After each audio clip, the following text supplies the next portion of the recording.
한번 따라해 보겠습니다. 하나님과의 개인적인 관계가 차이를 만들어낸다.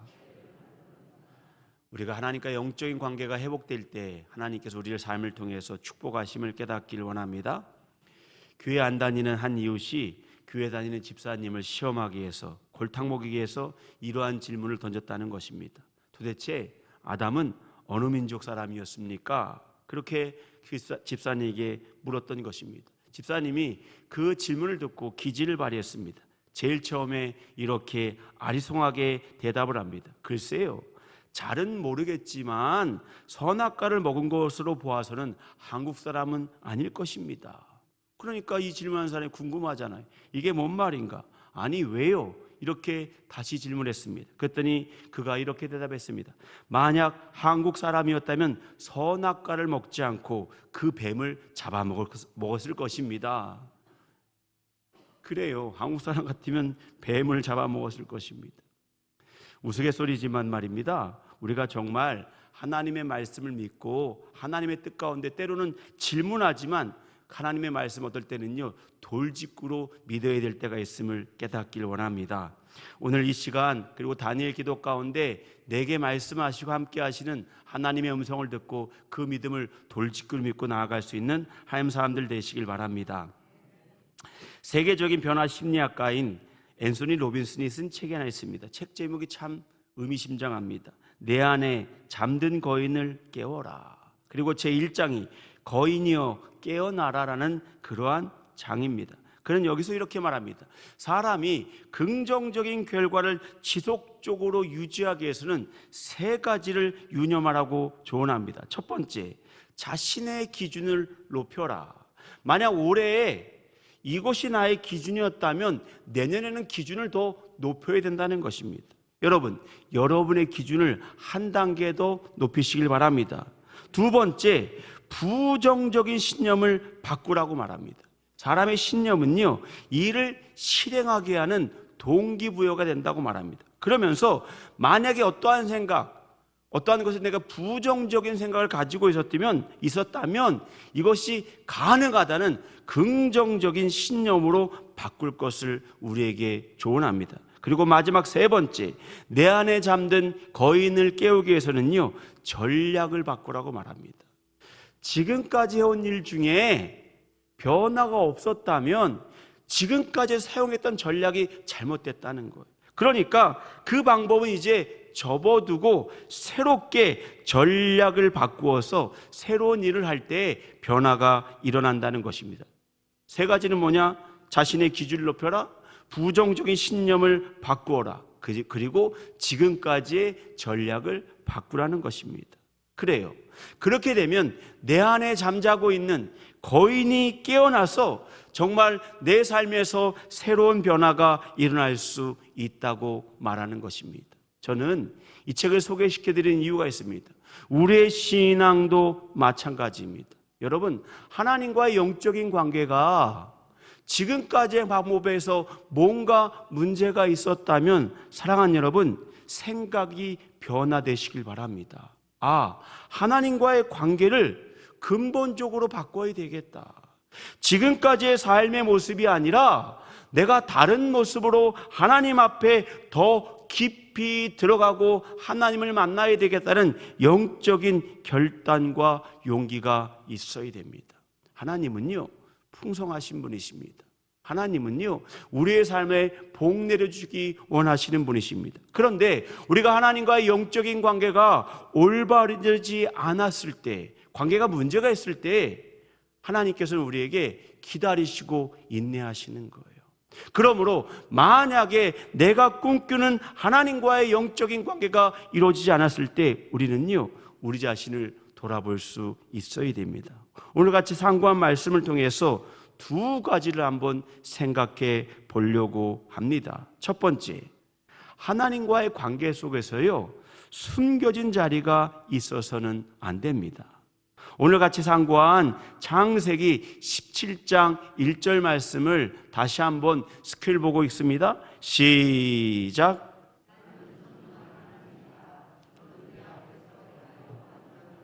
아멘.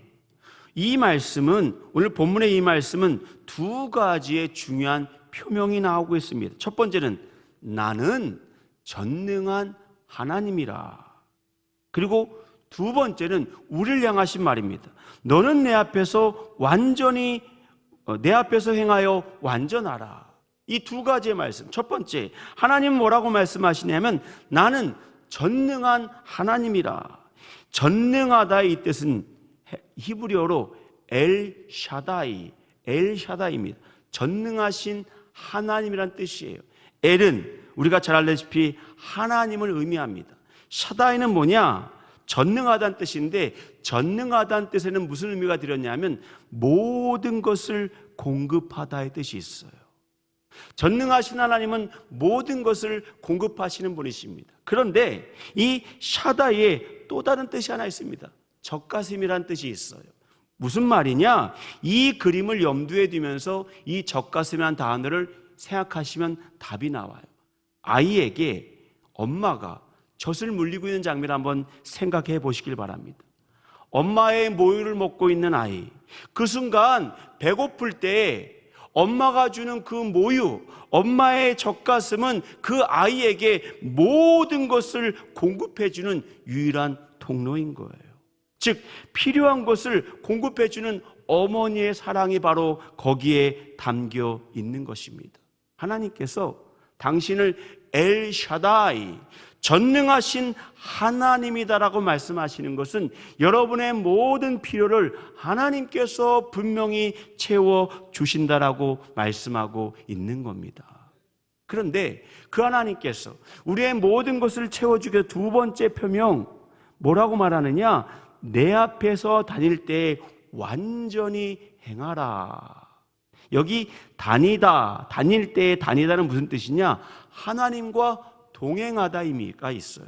하나님과 동행할 때 완전히 행하라. 이 완전히 행하다는 타밈이라는 히브리어를 번역한 건데 이것은 흠없이 살아라. 우리 성결교회식으로 표현하면 성결하게 살라는 뜻이에요. 내가 나와 동행할 때 성결한 삶을 살아가라고 하나님께서 우리에게 요구하고 있는 것입니다. 성경에요, 이렇게 하나님과 동행할 때 성결한 삶을 살아간 사람이 있습니다. 바로 노아입니다. 노아.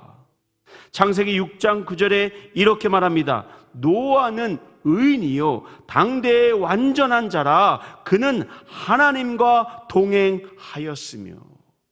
하나님 앞에 살아갈 때 그는 완전하게 선결하게 하나님 앞에 살아갔습니다. 그리고 하나님과 함께 복된 동행의 삶을 통해서 전능하신 하나님을 경험하며 살아갔습니다. 그런데 말입니다, 오늘 이야기 드리려는 첫 번째 주제, 하나님과의 관계 속에서 숨기는 것이 있을 때, 즉 정직하지 못하고 하나님 앞에 숨기는 것이 있을 때에는요, 하나님과의 영적인 관계가 깨집니다. 무슨 말이냐? 하나님과의 동행이 완전하게 이루어지지 않는다는 거예요. 사랑하는 여러분, 인간은요 죄성을 가지고 있습니다. 죄성을 가진 인간은 하나님으로부터 숨으려고 합니다. 그리고 하나님 앞에 숨기는 부분이 분명히 있습니다. 아담과 하와를 창조하시고 아담이 선악과를 따먹습니다. 그리고 그는 에덴 동산의 한 귀퉁이에 숨었습니다. 하나님은 그를 찾으셨습니다. 아담아, 내가 어디 있느냐? 숨은 아담을 찾으셨던 것입니다. 그리고 가인과 아벨의 이야기를 하실 것입니다. 가인이 동생 아벨을 죽이고 그의 시신을 숨겨두었습니다. 하나님께서 이렇게 말씀하셨습니다. 내 아우 아벨이 어디 있느냐?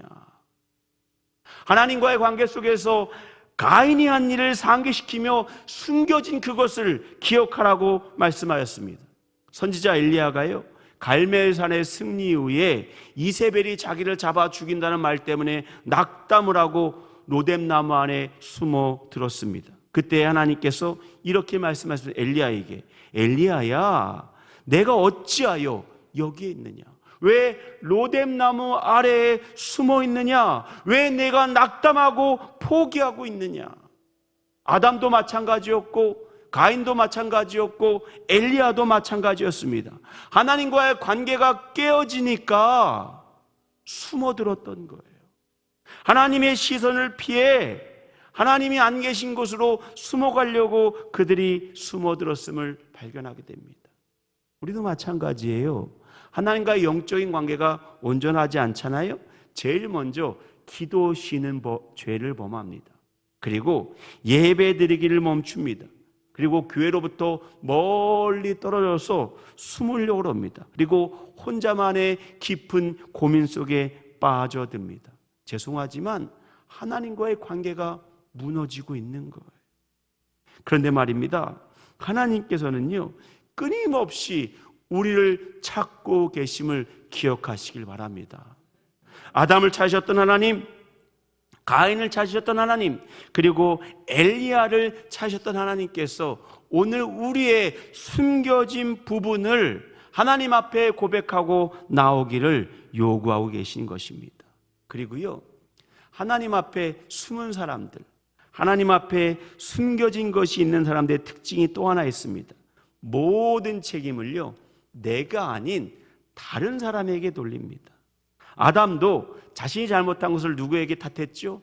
내 아내 하와가 나보고 먹으라고 그래서 하와에게 돌렸습니다. 가인도 하나님께서 자신의 예배를 안 받은 것이 아벨 때문이라고 생각했습니다. 엘리야도 다 문제가 없는데 이세벨이 저렇게 길길 뛰고 있기 때문에 자기의 문제가 해결되지 않고 민족의 문제가 해결되지 않는다고 생각했습니다. 모두 다 다른 사람에게서 문제의 원인을 찾았습니다. 여러분 어떠신가요?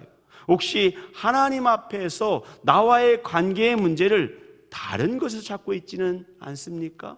아니에요. 아닙니다. 하나님과의 문제인 거예요. 심리학자인 로빈 코발스키라는 사람이 이러한 말을 했습니다.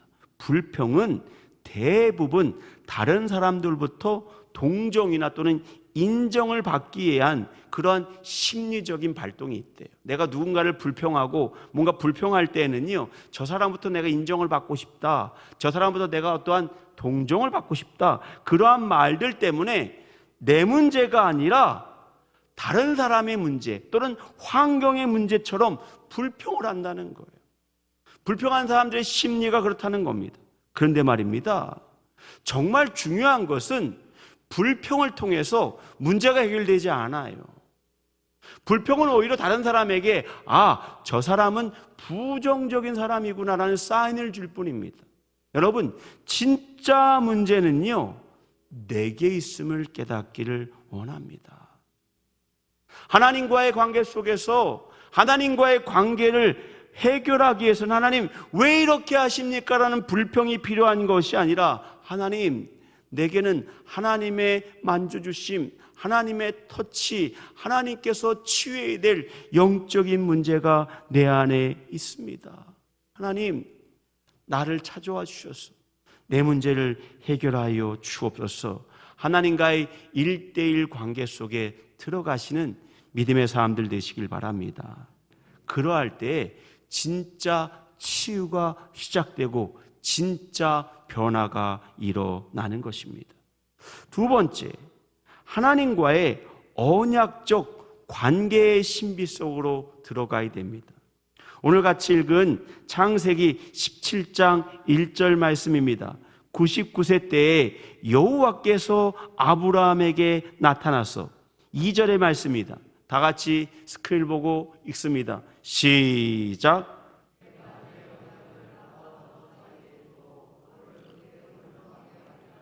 아멘.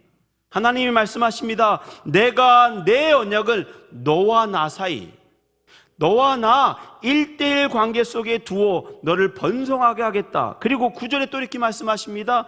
내 언약을 지키고 내 후손도 대대에 지키리라. 그래요. 하나님께서는 아브라함과의 1:1 관계 속에서 언약, 하나님과의 언약이 있다고 말씀하셨습니다. 그리고 그 언약이 있다는 증표로 아브라함은 할례를 받았습니다. 그리고 그 언약의 징표를 지키는 그 징표를 가지고 있는 한 하나님께서는 끊임없이 아브라함을 축복하셨고 아브라함의 후손에까지 하나님의 은혜가 내려가는 영적을 축복을 베풀어 주셨던 것입니다. 그래요. 하나님과의 나와의 1:1 관계 속에 하나님이 우리에게 말씀하시는 영적인 신비가 있음을 깨닫기를 원합니다. 다니엘도 그래요. 다니엘도 그렇습니다. 그는 8일 만에 유대인의 풍습을 따라 할례를 받았습니다. 그가 비록 바벨론에 잡혀 있었지만 하나님의 말씀, 그 말씀을 따라 살아갔던 믿음의 사람입니다.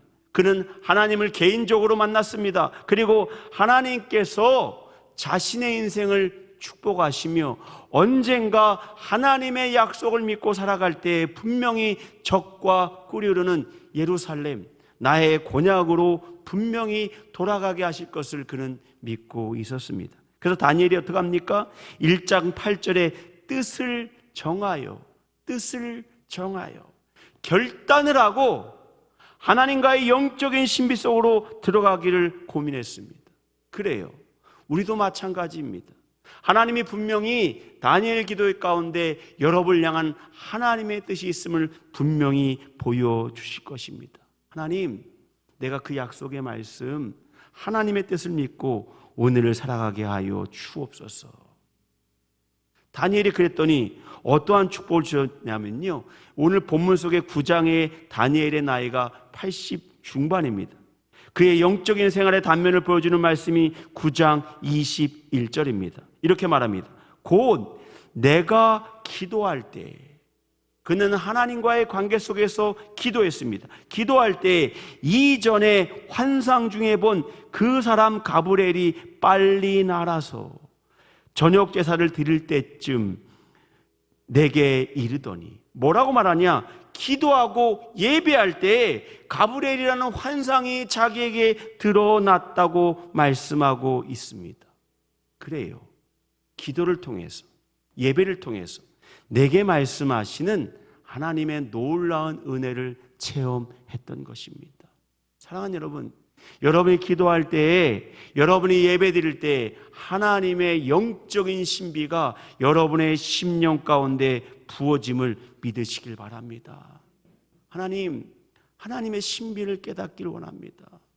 하나님의 신비 속으로 들어가길 원합니다. 주여, 내가 주님 앞에 기도할 때 내게 임하여 주옵소서. 내가 예배드릴 때 다니엘처럼 그러한 영적인 경험이 내 안에 있기를 원합니다. 그렇게 기도할 때 그러한 영적인 신비가 일어남을 깨닫기를 원합니다. 그래요. 그리고 아까 아브라함에게 준 축복이 뭐죠? 자녀들에게도 후손들에게도 끊임없이 그 은혜가 내려간다고 말씀하고 있습니다. 우리 성도들 가운데 많은 분들이 자녀들을 위해 기도하는 것을 알고 있습니다. 그래요. 눈물 뿌려 기도하는데 잘 되지 않아요. 참 이상하죠? 자녀 문제는 내 문제 같지 않아요. 내 문제 같으면 내가 끌어안고 어떻게 해결하겠는데 자녀 문제는 내 마음대로 되지 않는 것이 분명합니다. 그런데 말입니다, 제가 목회를 하면서요 깨닫는 한 가지가 있어요. 믿음의 자녀들이요, 어머니와 아버지가 눈물 뿌려 기도한 것을 기억합니다. 가끔 믿지 않는다고 말해서 자녀들 신방을 같이 가거나 그들과 함께 상담을 나눌 때가 있어요. 그런데 그분들이 꼭 하는 말이 있습니다. 제가 오늘 이렇게 사는 것은요, 나의 어머니가 새벽 기도 때 날 위해 기도하기 때문입니다. 나의 아버지가 나를 위해서 기도하는 건 내가 알고 있습니다. 모르는 것 같죠? 절대 모르지 않습니다. 여러분이 하나님 앞에 와서 여러분의 자녀의 이름을 부르면서 최선을 다해 눈물 뿌려 기도하는 것을 여러분의 자녀가 알고 있어요. 그리고 그 여러분의 기도 때문에 그들이 오늘을 살아갈 수 있는 능력을 얻는다라고 고백합니다. 그리고요, 하나님의 때가 오시면 하나님께서 분명히 오늘 그들의 마음을 만져 주실 것입니다. 그래요.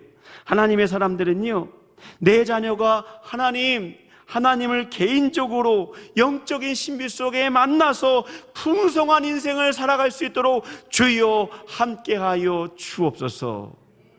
기도하고 예배할 때 우리는 잊어도요, 하나님은 결단코 잊지 않음을 깨닫기를 바랍니다. 우리의 문제도 마찬가지입니다. 우리가 하나님 앞에 기도할 때 하나님은 기억하십니다. 기억하세요. 아브라함의 하나님, 다니엘의 하나님이 우리의 하나님을 믿으시길 바랍니다. 다니엘의 기도는요, 인생 기도예요. 인생 기도. 그가 하나님 앞에 뜻을 정한 게 10대였습니다. 그리고 80 중반에 이르기까지 그의 인생을 통해 하나님의 신비와 하나님의 은혜를 경험하고 하나님이 함께 하시는 것을 경험하기 위해서 그는 인생 기도를 드렸습니다. 그리고 그 인생 기도는 분명히 응답받았음을 기억하시길 바랍니다. 지치지 아니하고 하나님의 은혜 속에 들어갈 수 있는 용기를 베풀어 달라고 기도할 수 있는 믿음의 사람들 되시길 바랍니다. 그리고 교회 공동체도 마찬가지입니다.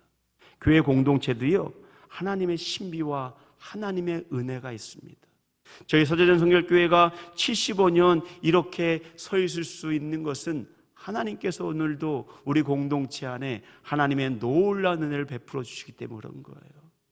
그리고 우리의 눈에 보이진 않지만 수많은 사람들의 헌신과 노력과 기도가 우리 공동체를 세워가고 있는 것입니다. 그리고 때가 되면요, 이 공동체를 통해서 세상을 치유하시고 세상 가운데 푸르고 푸른 예수 그리스도의 계절이 올 수 있도록 우리를 사용하실 것입니다. 몇 년 전에요, 한 목회 세미나에 참석했습니다. 그때 이재철 목사님이 그러한 설교를 하셨습니다. 요한복음 15장에 나오는 포도나무와 가지의 비유를 통해서 이렇게 말씀했습니다. 15장 15절입니다. 나는 포도나무요, 너희는 가지라. 예수님은 포도나무시의 본체시고 우리는 그 나무의 가지라고 그분은 말씀하였습니다. 그리고 그 포도나무 안에 붙어 있으면 생명이 공급된다라고 말씀하시면서 이렇게 말씀하는 겁니다.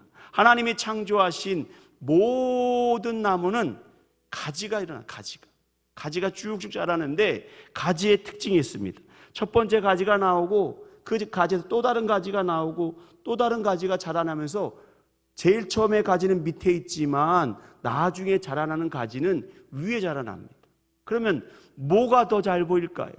밑에 있는 가지가 더 잘 보일까요? 위에 자라나는 가지가 더 잘 보일까요? 위에 자라나는 가지가 더 높은 곳에 있기 때문에 시선에 더 잘 보인다는 거예요. 그런데 그분이 이렇게 말합니다. 크고 강한 가지는 밑에 있다는 거예요. 오히려 드러나는 가지는 더 연약한 가지라는 거예요. 그래서 이렇게 질문합니다. 만약에 강한 가지가 위로 가면 그 나무가 제대로 자랄 수 있을까요? 없어요. 강한 가지는 밑에 숨겨진 거예요. 그러나 그 강한 가지가 버팀으로 그 가지가 다른 가지가 끊임없이 그 포도나무에서 자라날 수 있는 것입니다. 교회의 이치가 그와 같다는 거예요. 밑에 있는 가지, 남들이 주목하지 않고 남들이 바라보지 않지만 그 밑에 가지에서 자신의 자리를 지켜주시는 강한 가지가 있기 때문에 그 가지 위에 또 다른 가지들이 자라날 수 있듯이 하나님의 사람들이요, 우리의 눈에 보이지는 않지만 교회를 위해서 숨겨진 자리에서 눈물 뿌려 기도하고 헌신하고 노력하는 자들이 있기 때문에 하나님의 교회가 서간다는 거예요. 그러면서 마지막에 이렇게 목회자들을 향해 일갈했습니다. 사랑하는 목사님 여러분, 당신들이 드러난다고, 당신들의 사역이 보여진다고 당신들만 하나님 사랑받는 게 아닙니다. 여러분들을 위해서 눈물 뿌려 기도하며 여러분들이 그 사역을 감당하기 위해서 숨은 곳에서 일하고 있는 바로 아름다운 성도들이 있기 때문에 당신들의 사역이 그렇게 바깥에 드러나는 겁니다. 그러므로 겸손하게, 정말 겸손한 마음으로 당신들의 사역을 감당하십시오. 은퇴하신 노 목사님이 강력하게 우리 목회자를 향해 말하는 것을 듣고 제가 굉장히 많은 은혜를 받았습니다. 그래요. 부족한 제가 이 강단에 서서 말씀을 증거하고 있는 것은 바로 밑에 보이지 않는 든든한 가지들이 정말 하나님 앞에 눈물 뿌려 기도하는 기도가 있기 때문에 가능함을 저는 압니다. 마찬가지예요. 우리 하나님의 교회, 서대전 성결교회가 이 땅 가운데 영적인 영향력을 가질 수 있는 것은 바로 하나님 함께하여 주옵소서. 자기의 자리에서 눈물 뿌려 기도하며 예배드리는 하나님의 사람이 있기 때문입니다. 그러므로 내가 드러나지 않는다고 섭섭해하지 마시고요. 사랑하는 여러분, 내가 하나님께서 강한 가지, 두꺼운 가지가 되라고 말씀하시는구나. 그러면서 그 영적인 자리를 지킬 수 있는 믿음의 사람들 되시길 바랍니다. 그러할 때요, 하나님께서 우리 인생을 축복할 뿐만 아니라 하나님께서 우리 공동체 가운데 함께 하십니다. 다시 한번 말씀드립니다. 하나님의 영적인 신비 속에 들어가기 위해서 개인적으로 하나님을 만나시고 그 하나님께서 분명히 내게 함께 하심을 믿고 기도할 수 있는 믿음의 사람들 되시길 주님의 이름으로 축원합니다.